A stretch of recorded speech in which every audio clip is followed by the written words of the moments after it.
abran sus Biblias en dos pasajes principales. Los que no traigan Biblia, júntense con un cristiano.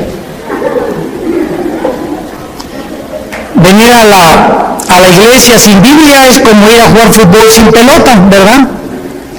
Y por eso se llama Seminario de Profecías Bíblicas. Para que tengan su Biblia, su libreta, pluma, tomar notas, apuntes. Esto es importante para un discípulo, a un seguidor de Jesucristo.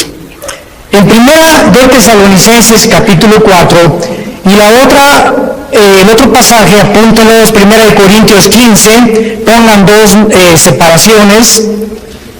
Una, 1 de Corintios 15, 51 al 53, y primera de Tesalonicenses. Necesito el apuntador, Alan, del tiempo.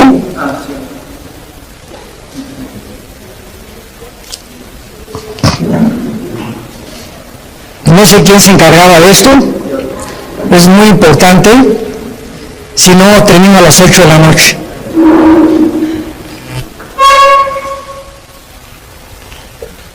Muy bien. Primero de Tesalonicenses capítulo 4, versículo 13 al 18. Vamos a ir examinando cada pasaje cuidadosamente y vamos a ir tratando de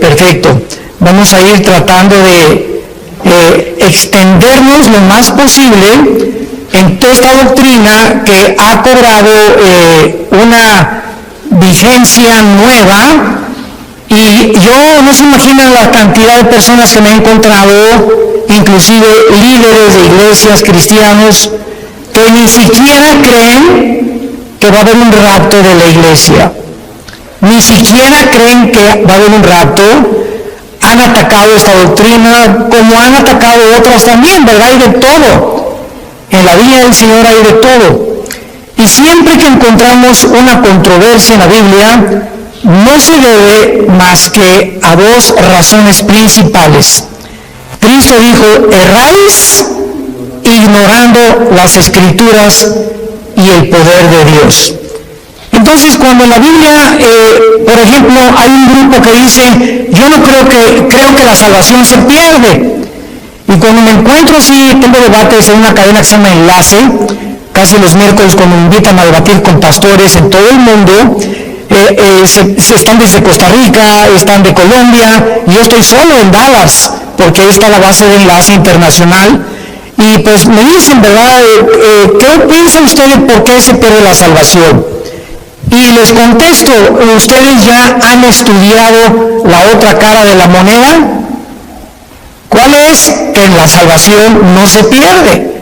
Porque los que creen que se pierde la salvación tienen solamente 5 pasajes en todo el Nuevo Testamento que parece que se pierde la salvación, contra más de 175 pasajes que nos enseñan que es imposible perder la salvación.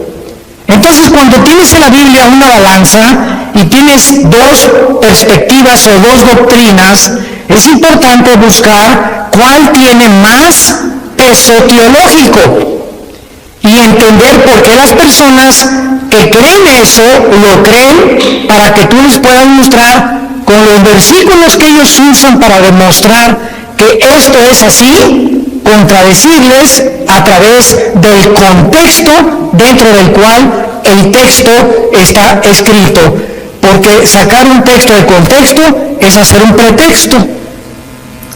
Entonces, las sectas se caracterizan por eso. Tú platicas con un testigo de Jehová, y un testigo de Jehová te va a decir que Cristo no es Dios, que el infierno no existe. Y le preguntas: ¿por qué niegas que Cristo no es Dios? Y te contestan: es que Él dijo que nadie sabe estas cosas más que el Padre. Entonces, ¿cómo puede Cristo ser Dios si dijo que Él no sabía ni siquiera el día ni la hora? sin entender que cuando Cristo bajó al mundo, Filipenses capítulo 2, Él se hizo igual que nosotros, se puso debajo del Padre temporalmente para que Él no hiciera nada más que lo que el Padre le dijera y dejarnos el ejemplo de la sumisión a la autoridad. Pero Jesucristo era 100% Dios y era 100% humano. Tú platicas con un mormón y el mormón te va a decir que ¿por qué no podemos tener 4 mujeres, 5 mujeres? Si David tuvo casi 7 u 8, Salomón tuvo casi 1000. ¿Y por qué yo no? Dice don Pancho Pistolas. Y tú puedes contestarle claramente, ¿verdad? La dispensación de la administración bajo la cual vivieron, porque Cristo es Dios, porque Dios tiene 2 clases para poder juzgar. Una, la voluntad de Dios, apúntalo, es permisiva y directiva. Entonces, el hecho que Dios permita algo no significa que sea la voluntad de Dios. Una muchacha llegó un día y me dice, ¿es por qué me permitió casarme Dios con este patán de esposo que me golpea, etcétera, etcétera? Si yo le pedí a Dios y le dije, porque tú aceptaste casarte con él. Y tú sabías perfectamente bien lo que hacías, tenías 2 años sin ir a la iglesia cristiana y te casaste con el primer camión que pasó por ti. Entonces Dios lo permitió, pero no era la voluntad de Dios, porque si tú hubieras permanecido en la voluntad de Dios, Dios te hubiera dado la persona que Él quiere desde antes que naciéramos, que nos acompañara en nuestra vida matrimonial. Entonces tenemos que comprender eso. El que Dios haya permitido que Abraham se aventara el clavado con con Agar, y que David tuviera esposas y que Salomón lo dejó como ejemplo para que Salomón escribiera el libro de Eclesiastés. Y ahí Salomón lo explica claramente, a la risa le digo, en lo que es al placer de que sirve esto, para que cualquier hombre que crea que teniendo 2 mujeres o 3 mujeres ya la hizo y vas a ser feliz, te equivocas, porque las cosas que se escribieron para nuestra enseñanza se escribieron, a fin que a través del ejemplo de los hombres y mujeres que Dios exhibe con sus pecados en la Biblia, veamos que por eso la Biblia es un libro de santidad. Muy bien, vamos a abordar esta doctrina del rapto de la iglesia. Primera de Tesalonicenses 4, del 13 al 18. Pablo les dice a esta iglesia, no queremos, hermanos, o tampoco queremos que ignoren acerca de los que duermen. Dios no quiere que ningún cristiano ignore qué pasa después de morir.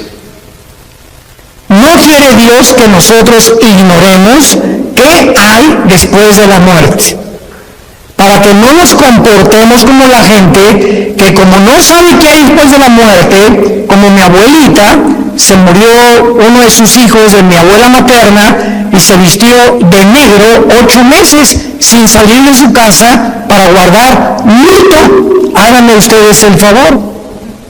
¿Por qué lo hizo y por qué lo hacían nuestros abuelos y abuelas?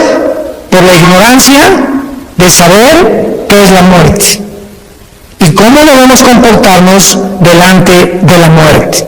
Entonces así comienza Pablo escribiéndoles a estos hermanos. No quiero que ustedes ignoren acerca de los que duermen. La palabra dormir se usa para morir en el Nuevo Testamento y vamos a demostrar que una persona cristiana que se muera nunca pierde su conciencia de su existencia.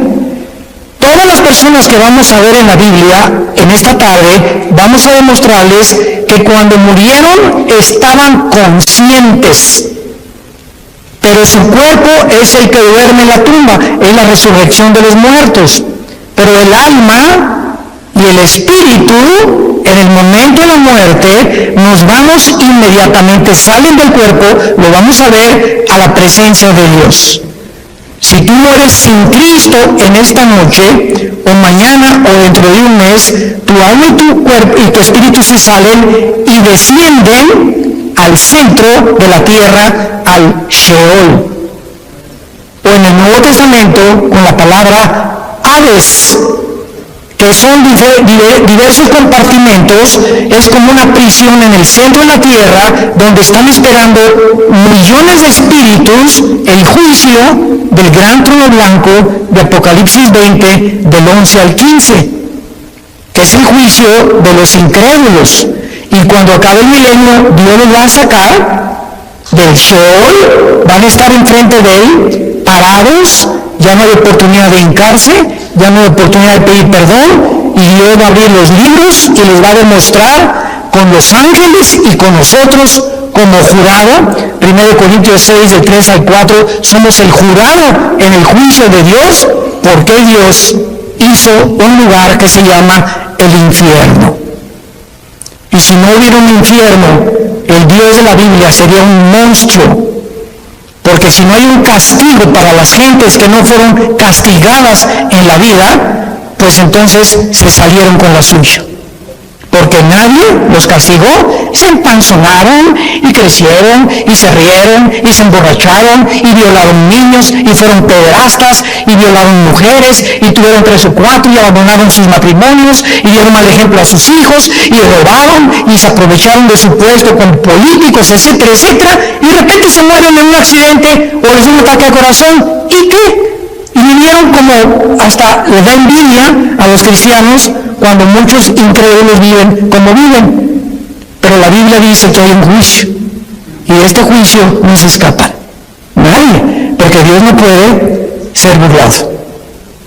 No quiero que ignoren acerca de los que duermen, porque para que no nos entristezcamos como los otros, o sea, como los que no son cristianos, que no tienen esperanza.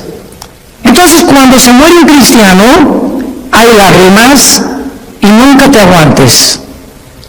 Ahora está demostrado psicológica y neurológicamente que cuando una persona reprime sus emociones, algo sucede que comienzas a descomponerte emocional y mentalmente. Y puedes llegar a depresiones gravísimas. Entonces, Dios nos dio la capacidad de llorar. Y si alguien se murió, no te aguantes, llora. Y desahógate todo lo que puedas, no te aguantes cuando tienes ganas de llorar, llora. Pero al mismo tiempo que lloramos, hay una compensación de saber que mi primo, mi hermano, mi papá está en un lugar muchísimo mejor que si se hubiera quedado en Querétaro. Está feliz con el pandero, si fue cristiano, etcétera, etcétera, y hay una tristeza porque es un ser que ya no nos vamos a volver a ver. Como dijo el hermano Luis Palau, hace unos meses que acaba de morir de cáncer, grabó un video que me atravesó el corazón. Y Luis Palau dijo antes de morir, semanas antes de cáncer, yo quisiera que toda mi familia se fueran en el mismo avión conmigo. Así lo dijo, en el mismo avión, pero yo me voy adelantando y me van a alcanzar después en otro avión ellos. Pero estoy contento porque voy y sé a dónde voy, porque sé que me está esperando Jesucristo. Y el momento que cierro mis ojos y que mi alma salga, me olvido de todo y descanso verdaderamente por toda la eternidad.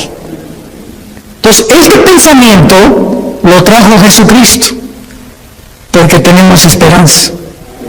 Entonces Dios no quiere que vivas como los que no tienen esperanza, que le lloran a sus muertos 6 meses, 1 año, 2 años de luto.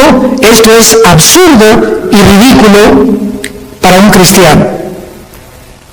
Versículo 14, porque si creemos, vean el sí condicional. Si realmente tú crees que Jesús murió y resucitó, así también, vean con mucha atención esto, así también traerá Dios con Jesús a quienes.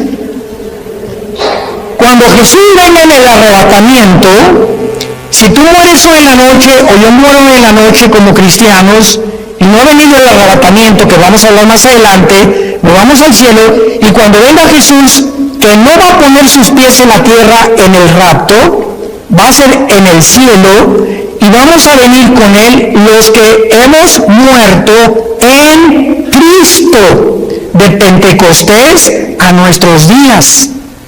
Porque los santos del Antiguo Testamento resucitan después de la tribulación. Entonces hay varias resurrecciones, como dice 1 Corintios 15, 22 al 28, que lo vamos a ver más tarde. Entonces, cuando venga Cristo, traerá con Jesús a los que durmieron con Él. Esto implica que los muertos ya están con Jesús, no están en el cementerio. Ya están con Jesús los muertos, no están en el cementerio. Como el cuento de el Día de Muertos en México, ¿no? Que estaba la India María en el cementerio con una olla de mole. Y llegó la señora Pompidou con un ramo de flores. Y entró la señora Pompidou al cementerio con su ramo de flores así. India bruta, le dice, ¿cuándo crees que tu muertito se va a comer el mole? Y le contestó la India María, cuando viene el suyo por las flores. O sea, tanto los ignorantes como los de la clase alta cometen el mismo error que se llama paganismo. Cuando nosotros enterramos a alguien, un cristiano no regresa nunca al cementerio, porque no hay nada más que huesos y lagartijas.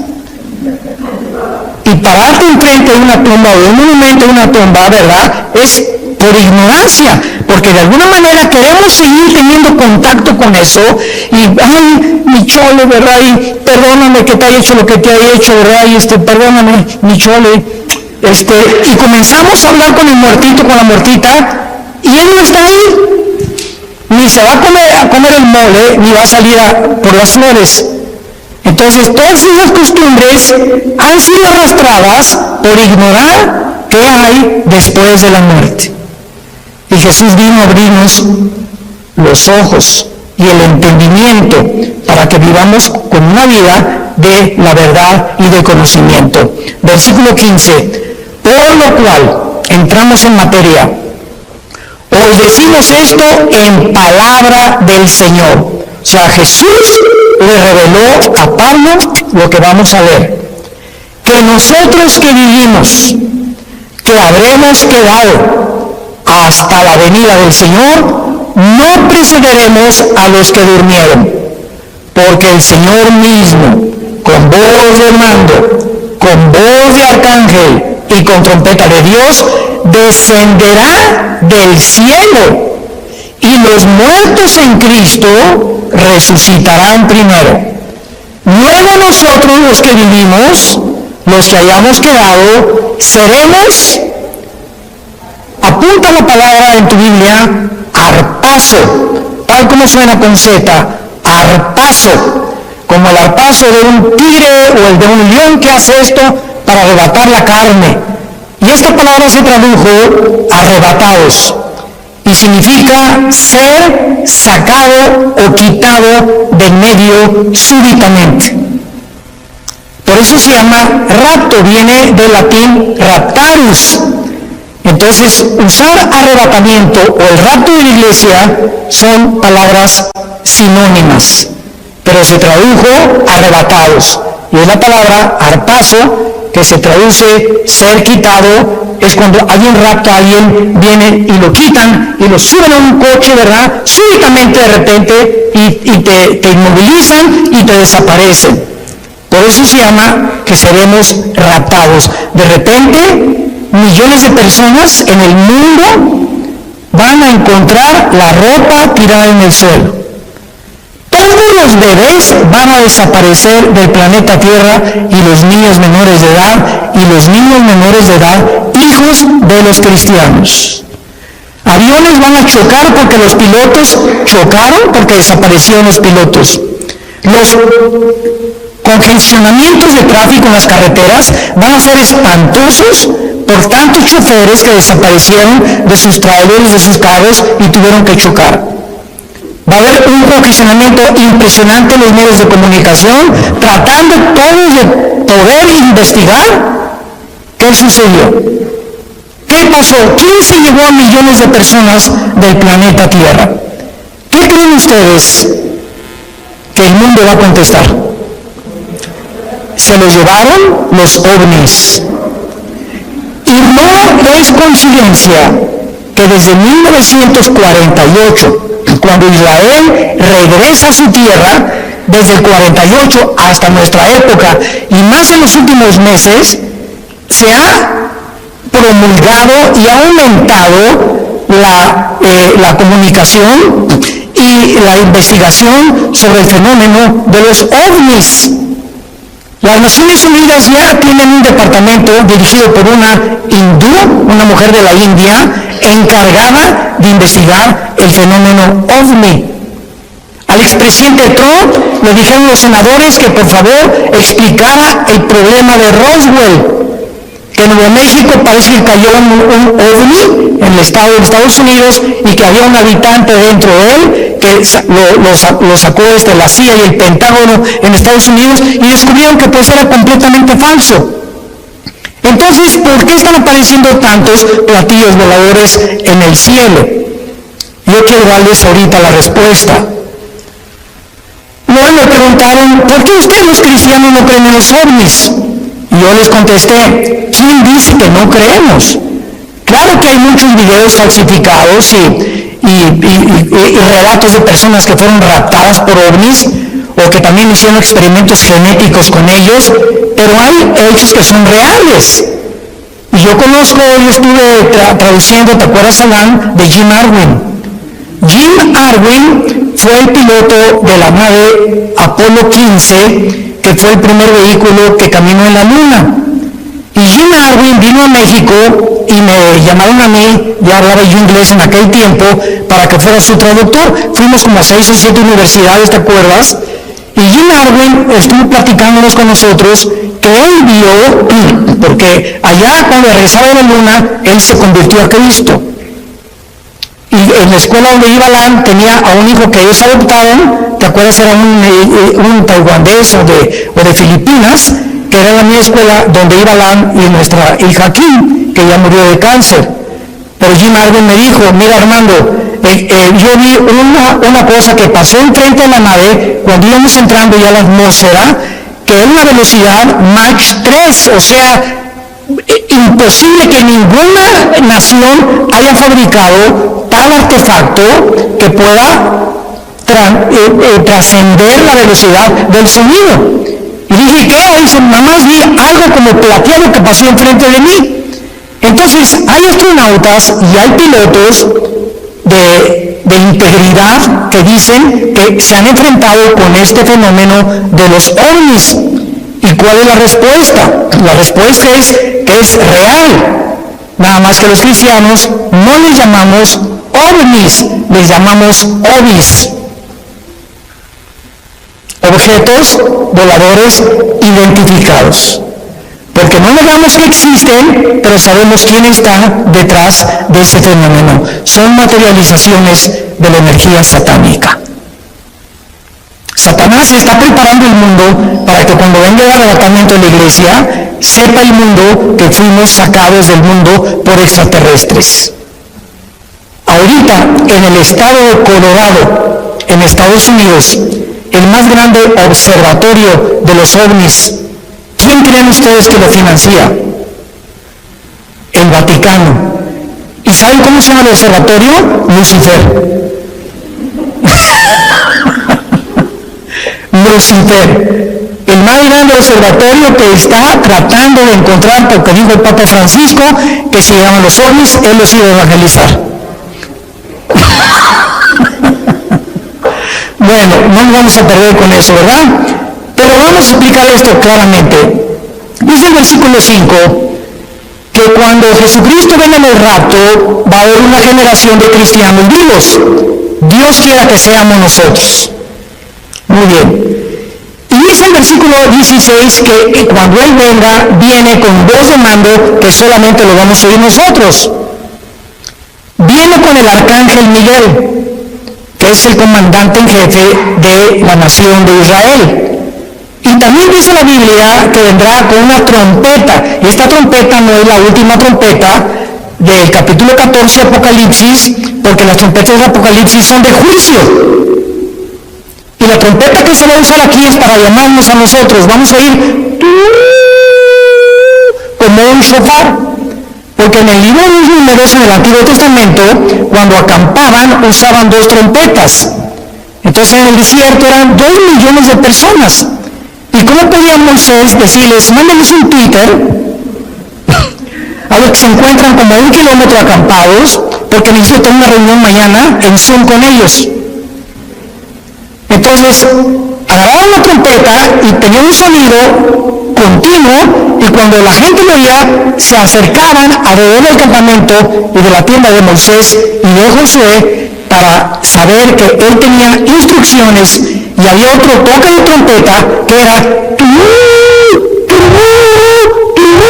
que era repetido, que significaba empaquen porque nos vamos, estamos cercanos por el enemigo. Entonces uno era para reunir al pueblo y el otro para huir, porque tenían que cambiarse de lugar porque sentían que venían enemigos contra ellos. Y el toque de trompeta que vamos a oír es para reunirnos con Jesús. No puede ser la trompeta del Apocalipsis. Esto es muy importante para poder saber, porque he oído que han dicho que es la última trompeta del Apocalipsis, y esas son trompetas de juicio. Entonces dice la Biblia, Cristo descenderá del cielo, versículo 16. Y noten ustedes que los primeros en encontrarse en el aire con Cristo serán los muertos, pero vean ustedes, en Cristo. O sea, desde Pentecostés hasta nuestros días se formó la iglesia. La iglesia no existía en el Antiguo Testamento, no existían los evangelios. Fue cuando en Pentecostés, bajo el Espíritu Santo, que se formó el cuerpo de Cristo. Y ahora la iglesia somos seres humanos que estamos en Cristo, injertados en Él. Dice Efesios 5, somos parte de sus huesos y de su carne de Cristo, es el cuerpo místico de Cristo. Entonces en el rapto, si nosotros estamos vivos y viendo ahorita a las 7:30 de la noche, y oímos, vamos a oír, ¿verdad? Nada más nosotros, un sonido, y de repente, en un abrir y cerrar de ojos, estamos en el cielo con Él, ya Él viene con todos tus parientes que murieron antes que nosotros en Él. Los santos del Antiguo Testamento resucitan después de la tribulación. Y este orden, porque dice en 1 Corintios 15, 22 al 28, que hay un orden establecido por Dios para la resurrección de los muertos. Primero Cristo, las primicias, después los que son en Él. O sea, la iglesia que somos nosotros. Y dice la Biblia, luego nosotros los que vivimos, los que creemos, seremos arrebatados juntamente con ellos en el aire. El rapto es en el aire, Jesús no baja. La segunda venida baja y planta sus pies en el monte de los olivos. Zacarías capítulo 14, del 12 en adelante. Cristo pone sus pies en el monte de los olivos donde fue crucificado. Y Zacarías 14, se va a hacer un valle de sur a norte y de oriente a occidente. Se va a hacer una cruz en el suelo. Va a ser como una hendidura que se va a hundir la tierra formando una cruz cuando Cristo venga y viene con nosotros, Apocalipsis 19, a establecer su reino. Son 2 eventos completamente diferentes. Veamos el otro pasaje, en 1 Corintios, capítulo 15, versículos 51 al 53. Pablo comienza diciendo, les digo un misterio. El rapto de la iglesia, síganme con mucho cuidado, era desconocido por los judíos. Ningún profeta del Antiguo Testamento habló del rapto de la iglesia.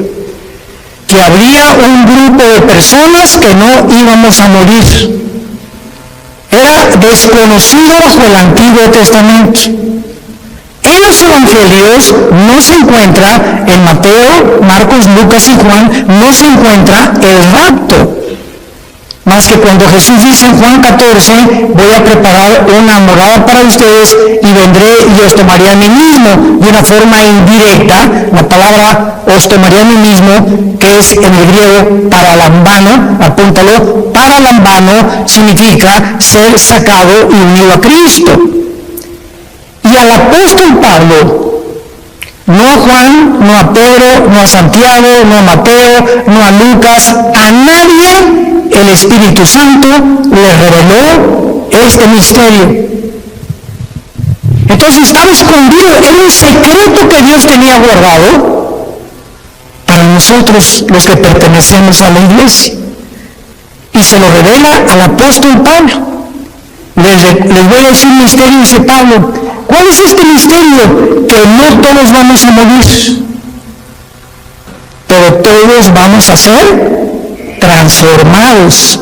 Cuando venga el arrebatamiento estamos vivos en milésimas de un parpadeo de ojos. Mi cuerpo, tu cuerpo es transformado a la semejanza del cuerpo con el cual Cristo resucitó.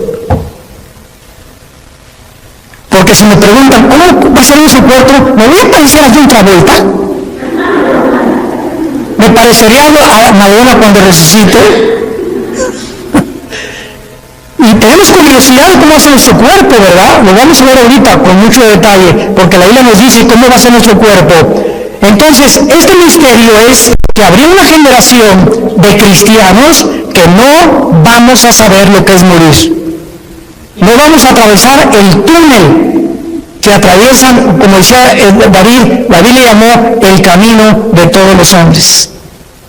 Pablo le dice abandonar este cuerpo. Entonces, este misterio fue revelado al apóstol Pablo y dice el versículo 52, explicándonos cómo va a suceder. En un momento, en un abrir y cerrar de ojos, a la final trompeta, porque se tocará la trompeta y los muertos serán resucitados incorruptible y nosotros transformados. Porque es necesario que esto corruptible se vista de incorrupción y esto mortal se vista de inmortalidad. Muy bien. Ahora vamos a demostrar a continuación claramente en la Biblia que lo que enseñan los testigos de Jehová y los mormones es una gran equivocación, que los muertos están dormidos y que no hay conciencia después de la muerte hasta la resurrección. Vayamos primero a Génesis capítulo 35 en el Antiguo Testamento. Esto es maravilloso. La Biblia es preciosa. No hay nada perverso en ella. Todas ellas, las palabras de Dios, son rectas al que entiende y razonables a los que han alcanzado la sabiduría. Dice Proverbios 8, del 4 al 8. Vean ustedes Génesis 35, versículo 18. Pon una lupa o un microscopio para lo que vamos a leer. Aconteció que al salírsele, apúntalo, Nepesh, con SH al final. Es la palabra hebrea para alma. Al salírsele el Nepesh o el alma murió. Desgraciadamente hay una traducción de la Biblia que se llama la Nueva Versión Internacional. Yo no se la recomiendo a nadie. Y si tú lees este versículo en esta versión de la Biblia, dice, aconteció que suspiró. ¿Y qué es un suspiro? O sea, no explica nada, ¿no? Porque no nos revela la parte que forma el cuerpo humano, que es el alma. Vamos a ver cuál es la otra parte del cuerpo humano. Y cuando dice la Biblia, Nepesh, si lo quieres apuntar, el alma es el centro de la mente, las emociones, la voluntad y los sentimientos. Eso es el alma. Y que en otras partes del Antiguo Testamento se traduce como el corazón. Del corazón salen las malas palabras, del corazón sale esto, del corazón aquello, perverso y engañoso el corazón, Jeremías 17:9, y cuando dice perverso y engañoso el corazón, perverso y engañosos son nuestros sentimientos, perversos y engañosos son nuestras emociones, perverso y engañoso es nuestra voluntad y nuestro intelecto. Nacimos torcidos. Qué peligroso es que confiemos en nuestros sentimientos y en nuestras emociones cuando no están bajo el control del Espíritu Santo. Hermano, me voy a casar. Sí, qué bueno que te vas a casar, Conchita. Es que está re guapo, se parece a Rambo. ¿Y te vas a casar por el físico? No me voy a casar porque qué linda, y está muy bonita. ¿Y te vas a casar por el físico o realmente ya tienes un tiempo conociendo el corazón de esa persona, su carácter, cómo reacciona a diferentes cosas, caminar con Cristo? Porque el matrimonio es para dos discípulos. El matrimonio es para dos discípulos de Jesús. Porque si te casas y eres cristiano con una que no es cristiana o con uno que no es cristiano, ¿qué va a pasar? Es como atar en el arado, en el campo, a un buey con un burro. Entonces el buey jala para acá y el burro jala para allá. Para arar el arado se necesitan dos bueyes. No estoy diciendo que seas buey. No son palabras bíblicas, ¿ves? Entonces, por eso están unidos para arar con un yugo los dos, y el yugo del matrimonio es Cristo. Entonces, si los dos no están y Cristo no está en medio, cordón de tres dobleces es difícil de romperse, dice Eclesiastés capítulo 4. Por eso es importante entender que el matrimonio es para discípulos. Aconteció que al salirse del alma, murió. Al morir, ¿qué se sale de nosotros? Se sale el alma. Ahora el versículo 29 del mismo capítulo. Y exhaló Isaac el Roach. Así como suena, se pronuncia la CH en hebreo como J, Ruach. Se le salió y se traduce espíritu. Y el espíritu es la parte inmaterial a través de la cual conocemos, adoramos y servimos a Dios. Adoramos en espíritu, servimos en espíritu y seguimos en espíritu al Creador. Y hasta que el espíritu entra a nuestra vida y renace y resucita el espíritu muerto con el cual nacemos, no podemos servir a Dios. Y hay cristianos que sirven a Dios sin el espíritu. ¿Sabían eso? Sirven a Dios en la carne. Predican, enseñan, hacen, pero la motivación por lo cual hacen todo lo que hacen no es para Él. Es o para ser vistos, o para ser recompensados, o por muchas otras intenciones. Y lo encuentran en Apocalipsis 2, del 1 al 4, con la iglesia de Éfeso. ¿Se acuerdan de esta iglesia? Que le dice Cristo: yo conozco tus obras, has tenido paciencia, has probado los que son apóstoles y son mentirosos, has tenido esto y el otro, y en ese momento, Señor, gracias, hasta que me reconoces, Señor. Con cualquiera de estas cosas que Cristo está alabando se sentiría uno orgulloso, ¿verdad?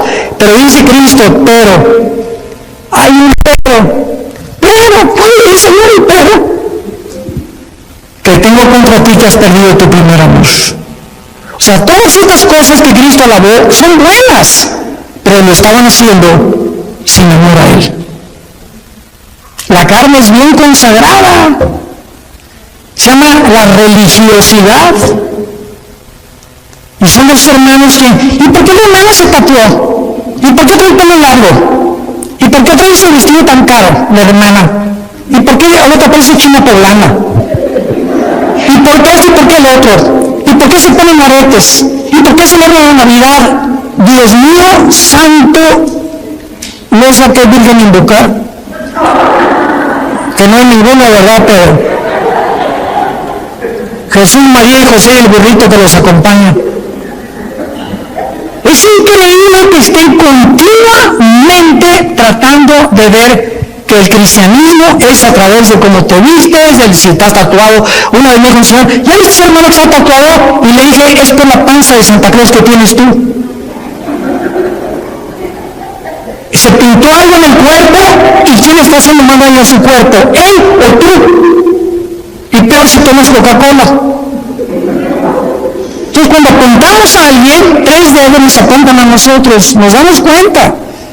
Tengamos cuidado a quién juzgamos y a quién le señalamos el dedo, porque estamos buscando siempre que creemos que somos mejores que otros por la forma como nos comportamos, y a Dios se le adora en espíritu y en verdad.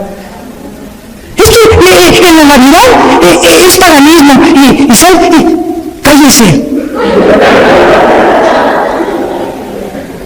Mi esposa le pone algo de Navidad más lindo que hay con esferas y estamos en Navidad. Jingle bells, noche de paz, contentos, alegres. Pero hermanos, no pusieron árbol, no pusieron nada y con sujeta.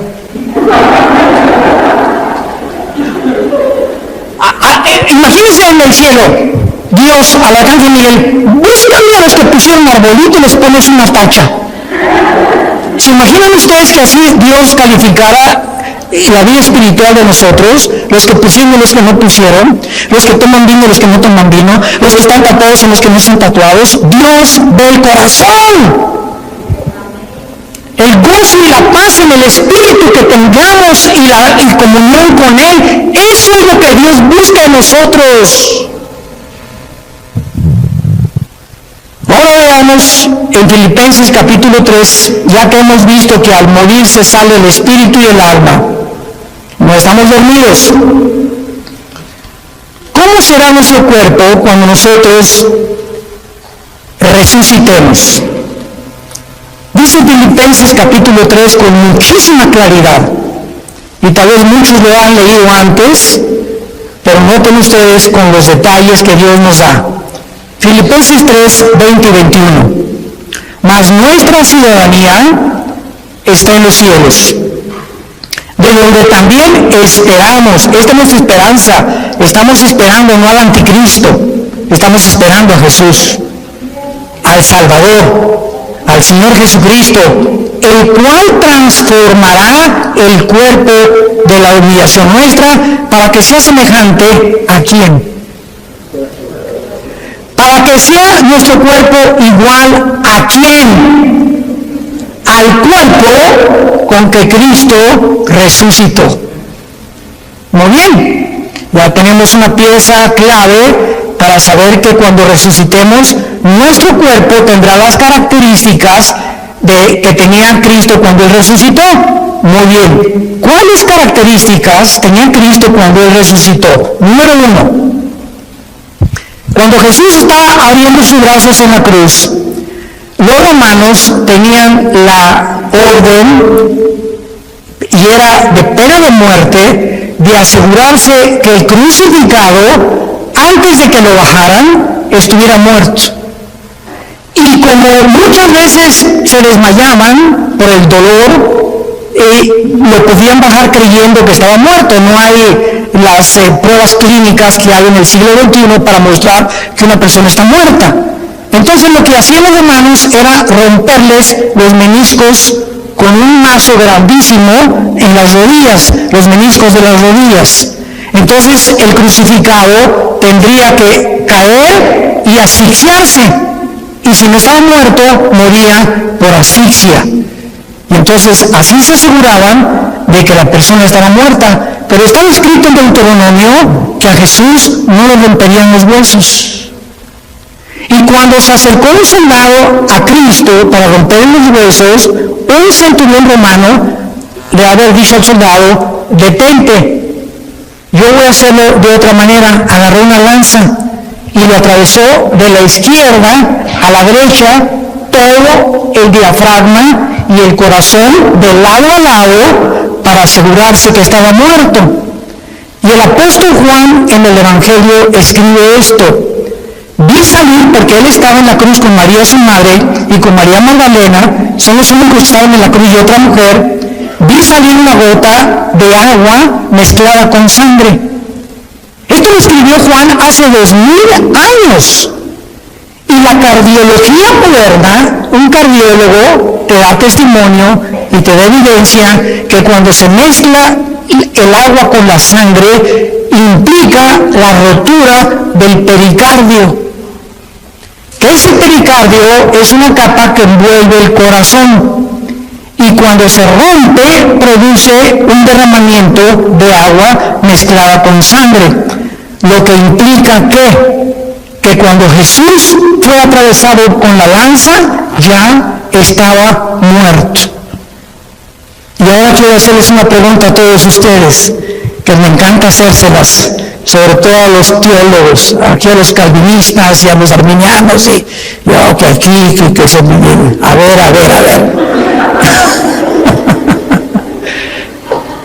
¿De qué murió Cristo?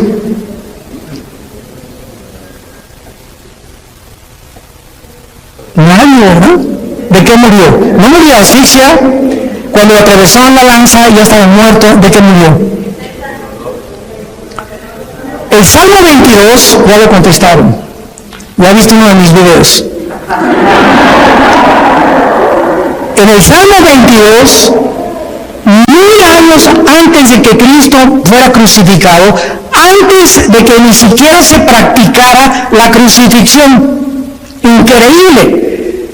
David escribe: Dios mío, ¿por qué me has desamparado? Comienza David a escribir 1000 años antes lo que Jesús pronunció en la cruz y lo que Jesús desde la cruz, como si David se hubiera adelantado al futuro, se hubiera metido en la cruz de Cristo y él estuviera viendo lo que Cristo vio desde la cruz. Esto es impresionante. Y más adelante David escribe: lavaron mis manos y mis pies y mi corazón fue como la cera. Cristo murió en el momento que tus pecados y mis pecados fueron puestos sobre su cuerpo, rompieron su corazón. Murió de dolor moral. No soportó llevar en la cruz nuestros pecados, y fueron nuestros pecados los que produjeron su muerte.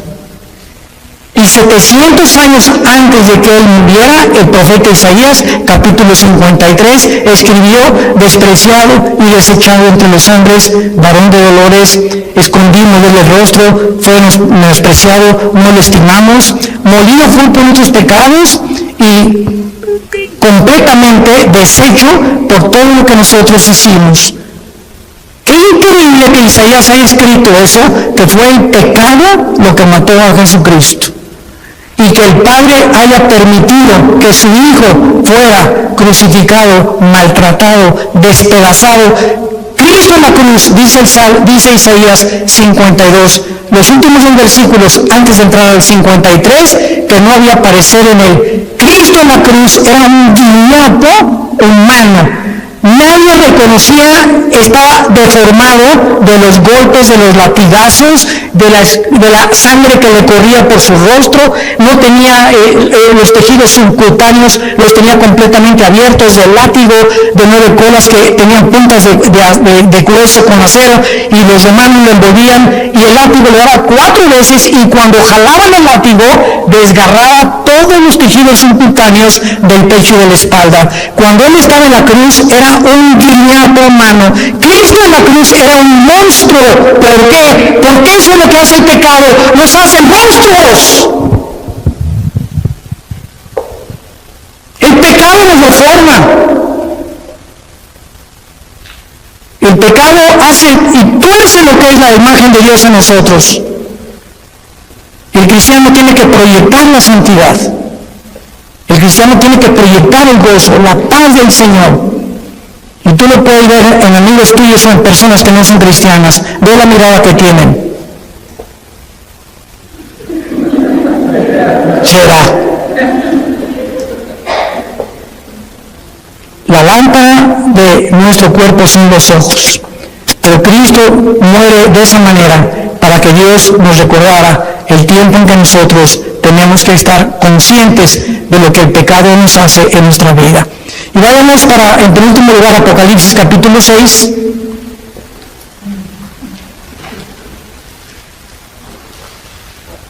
Molido por nuestros pecados. Qué tremendo. En Apocalipsis 6 vemos otra evidencia de que cuando morimos no estamos dormidos. Capítulo 6, versículo 9 en adelante. Cuando abrió el quinto sello, vi, dice el apóstol Juan, vi bajo el altar las almas de los que habían sido muertos por causa de la palabra de Dios y por el testimonio que tenían. ¿Cómo podía Juan ver en el cielo cuando la sangre y la carne no pueden heredar la corrupción? ¿Cómo puede Dios llevarse a Juan al cielo?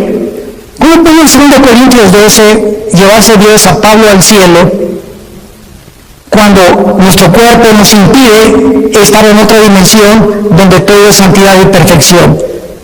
Lo corrompible no puede dar la incorrupción, ya lo vimos. Bueno, la respuesta es que Juan estaba durante el tiempo de la tribulación en el Espíritu en el cielo. Y esto nos muestra que aparte de los ojos físicos que tenemos, porque cuando alguien está muerto, vienen los gusanos y nos comen el cerebro, ¿verdad? Nos comen los ojos en la tumba, nos comen las orejas y queda el puro esqueleto ahí tirado en el cementerio. Sin embargo, en la otra vida tenemos ojos, tenemos oídos y tenemos otro cuerpo. Y los ojos que vamos a tener en la otra vida, ya los tenemos en esta vida y se llaman los ojos espirituales, que estamos entrenando para ver la Biblia.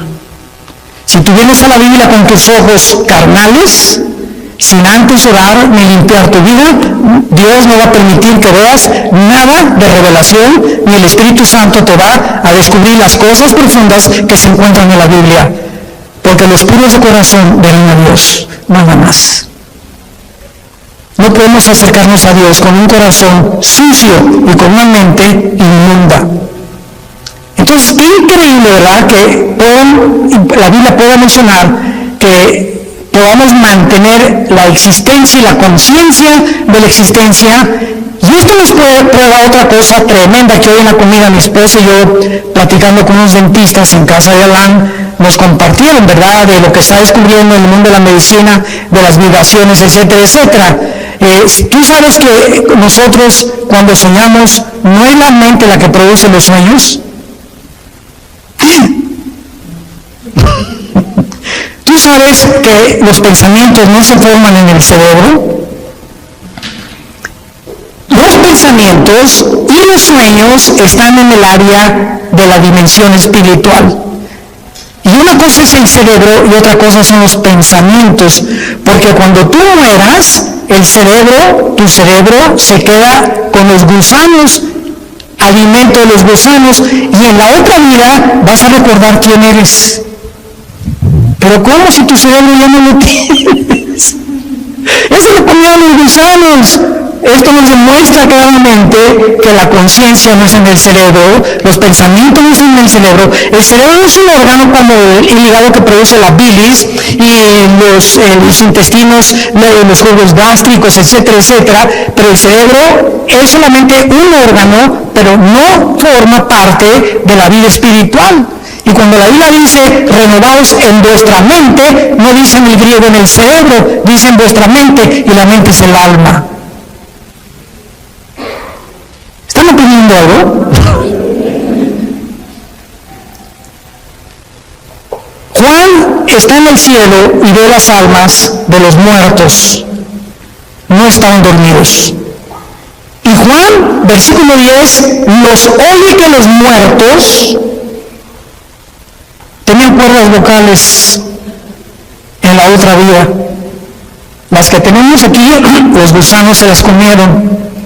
Y en la otra vida Juan oye que clamaban a gran voz, oyó que estaban junto a Dios y le estaban preguntando a Dios: ¿hasta cuándo, Señor, santo y verdadero, no juzgas y vengas nuestra sangre en los que moran en la tierra? ¿Qué fue lo que Juan oyó que estaban diciendo estos muertos en el cielo? Que estaban muertos en su cuerpo, pero conscientes de existencia en la otra vida, espiritualmente hablando. ¿Estaban pidiendo venganza? Estaban pidiendo justicia. Ahora, fíjense qué importante es esto. En el cielo, los que están ahorita en el cielo están conscientes de muchas cosas que pasan en la tierra, como nos demuestra este versículo, porque más adelante se les dice que se esperen hasta que mueran los demás que el anticristo va a matar. Y estos muertos que están en el cielo están conscientes que la justicia no se ha hecho y están gritando a Dios: ¿hasta cuándo? Y es el grito de nosotros en el siglo XXI: Señor, ¿cuándo vas a acabar con tanta violencia, con tantos pederastas, con tantos políticos corruptos, con tanto robo, con tanto asalto, con tanta violación, con tantos violadores de niños? Señor, ¿cuándo va a acabar todo esto, con tanta enfermedad, con tanto cáncer, con tantos virus? Estamos aquí en la tierra gritándole a Dios: ¿hasta cuándo? Y Dios quiere que nosotros oremos y le digamos a Dios esta oración. Por eso Dios me las dejó, porque cuando oye Dios el clamor de nosotros, escuchen esto con mucho cuidado, cuando Dios oye el clamor de nosotros, Dios puede adelantar la venida de Jesús. Y para terminar, lo voy a demostrar en Apocalipsis 8. Cuando abrió el séptimo sello, se hizo silencio en el cielo como por media hora. Esto es impresionante. Y vi a los 7 ángeles que estaban en pie ante Dios, y se les dieron 7 trompetas. Otro ángel vino y se paró ante el altar. Allá en el cielo hay un templo con altar, con lugar santo, con lugar santísimo y con atrio. Cuando Dios hizo el tabernáculo, lo hizo conforme a los planos que Dios le dio de algo que ya existía y que todavía está en el cielo. Y en todo Apocalipsis encontramos: vi el altar, se abrió el cielo y vi salir del altar de Dios los ángeles. Hay un templo en el cielo, literal, y bajará con la nueva Jerusalén. Capítulo 21 y 22, muy bien. Vi entonces otro ángel, se paró frente al altar. ¿Con qué? ¿Se acuerdan ustedes lo que se representa el incienso? ¿Qué representa? Las oraciones, ¿verdad? Vi al ángel con un incensario de oro y se le dio mucho incienso, o sea, le dieron muchas oraciones más, porque cada vez que oramos sube al cielo. Cuando tú te hincas o sentado o nos reunimos 4 o 5 o 10, no nos imaginamos el poder que se une espiritualmente y sube al cielo con mucho más fuerza cuando 2 o 3 se ponen de acuerdo en lo que están pidiendo. ¿Se acuerdan de Jesús? Cuando 2 o 3 se pongan de acuerdo en lo mismo, les será concedido. Porque es mucho más fuerte cuando me pongo en oración con mi esposa o a la hora comida, oramos por esto, por aquello, y estamos 2 o 3 de acuerdo, y esto sube como un cohete hasta el altar de Dios. Se le dio mucho incienso para añadirlo a las oraciones de todos los santos sobre el altar de oro que estaba en el trono. O sea, hay un altar y un incensario en el cielo, y las oraciones siguen subiendo, pongan atención, y Dios las está como si fueran incienso, metiéndolas, guardándolas, tus lágrimas, mis lágrimas, las oraciones. Dios está almacenando las oraciones. Vean ustedes lo que sucede. Versículo 4, y de la mano del ángel subió a la presencia de Dios el humo del incienso con las oraciones de los santos. Estas oraciones, simbolizando el incienso, suben a la presencia del Creador de los cielos y de la tierra. Y entonces el versículo 5 dice algo sorprendente.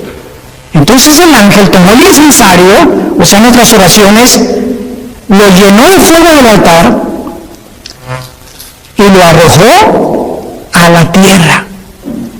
Y el momento que nuestras oraciones son contestadas, porque es lo que significa, las oraciones ya llenaron el incensario y el ángel las vuelca sobre la tierra, hubo truenos, voces y relámpagos y un terremoto. Esto nos habla que nuestras oraciones precipitarán los juicios de Dios sobre el mundo. Los truenos, las voces y los relámpagos, junto con el fuego, son símbolo del juicio de Dios. ¿Cuántos de ustedes hasta este momento, antes de dormir, no se hincado, sentado en tu cama como Dios te acomode, le pides a Dios, Señor, te pido por mi hijo que está perdido, y mojas de lágrimas tu cojín? Te pido por mi esposa, por mi esposo que está perdido, por mis cuñados, te pido por el gobernador, por el gobierno de México, y todo aquello que pedimos nosotros a Dios diario sube al cielo, y mientras más oramos y más tiempo le dedicamos a la oración, Dios va a acelerar la venida de su Hijo Jesucristo. Y muchas veces la negligencia y la apostasía de los cristianos, no te puedo preguntar cuántos minutos oras diarios, pero si tú no oras diario 10, 15, 20 minutos diario, yo no sé qué clase de vida cristiana tienes. No tenéis porque no pedís. Y muchos de ustedes viven una vida sin paz, sin propósito, sin dirección, sin bendiciones de Dios, ni han visto la mano de Dios en sus vidas, en su matrimonio, en sus familias, simplemente porque no piden. Y cuando Jesucito mío, no su compañía, no me desampares ni de noche ni de día. Agarra un perico y grábalo en una grabadora mejor, o cuando ora, y te pido por los alimentos y por los que no lo tienen, que se los des. ¿Qué clase de oración es esa, por el amor de Dios? ¿Ni los pericos oran así? Te pido que le digan a los que no se ven, oye, pobre Dios, y sin falta misericordia, dales alimento a los que no lo tienen, y tú crees que te va a conocer Dios. A ver, Miguel, búscate a todos los pobres de África y mándales un sándwich. Oramos tantas vaciedades. Espíritu Santo, baja, como dice la canción. ¿Cómo que baja? ¿Los tienes dentro de ti? Señor, dame más y más de ti. No te voy a dar más de ti, yo quiero más de ti. Dame más de ti, como dice la canción, dame. Y Dios está diciendo lo contrario, tú dame más de ti. Yo ya te di a mi Hijo, ya te di a mi Espíritu Santo, ya te di la Biblia.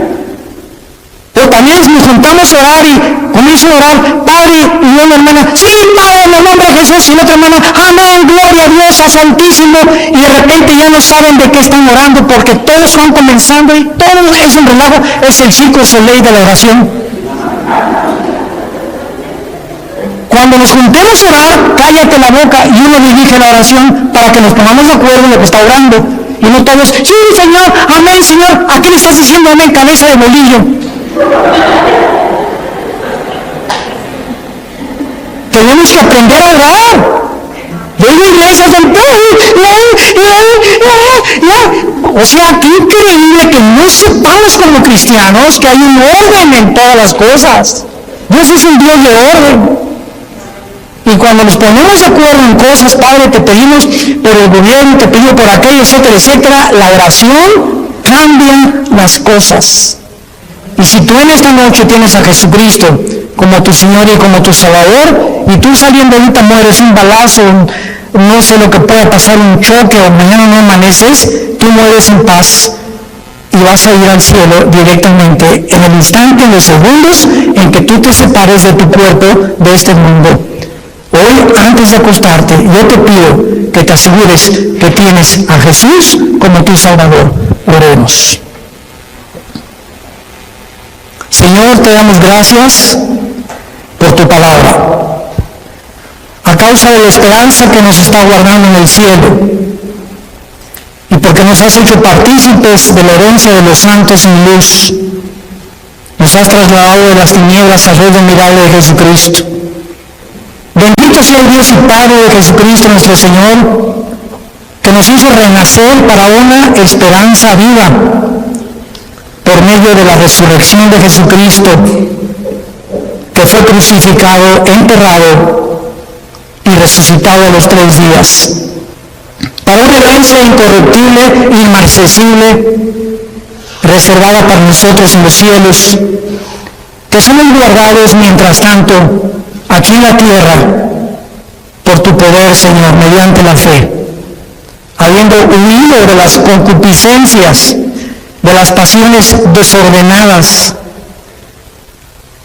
de los síntomas sociales que nos indican que vienes pronto por nosotros, de la descomposición moral de la sociedad en la que estamos viviendo. Ustedes sean santos en toda su manera de vivir, porque si invocan a mi Padre o mi nombre, que soy santo ante todas las cosas, dice el Señor, andad con temor durante todos los días de vuestra peregrinación, sabiendo que fuimos rescatados con la sangre de Cristo, sin contaminación, no con oro ni con plata, sino con la vida del Hijo de Dios. En esta noche y en esta tarde, ustedes a través de las redes sociales, yo les invito a que vengan a la cruz. No te invito a una religión, te invito a una cruz, al centro del universo, donde Dios estaba en Cristo reconciliando nuestros pecados. El que no conoció pecado por nosotros se hizo pecado, para que nosotros fuéramos hechos la justicia de Dios en Él. Y Dios muestra su amor para con nosotros en que siendo pecadores, su Hijo Jesucristo muere en nuestro lugar, para que tú comprendas que el que tiene a Cristo tiene la vida, y el que no tiene a Cristo no tiene la vida eterna. Yo te invito a que te asegures en este momento de tener a Jesús. ¿Qué puedo hacer? Me preguntarás. Dile estas palabras, que broten de lo más profundo de tu corazón. Señor mío y Dios mío, me arrepiento de mi vida. Te pido que en esa cruz donde tú pagaste con tu sangre por mis pecados, me laves en este instante de todas las maldades desde que nací hasta este momento y que me des la vida eterna.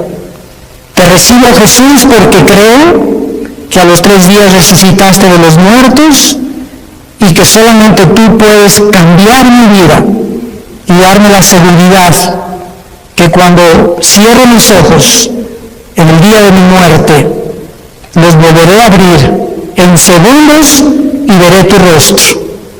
Te abrazaré y sabré que no fue en vano haber creído y haberte servido y haberte adorado en la corta vida que me diste. En el nombre de Jesús. Amén. Gracias a Dios. Gracias a Dios por la palabra. Gracias a Dios por la palabra de Dios.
Bye.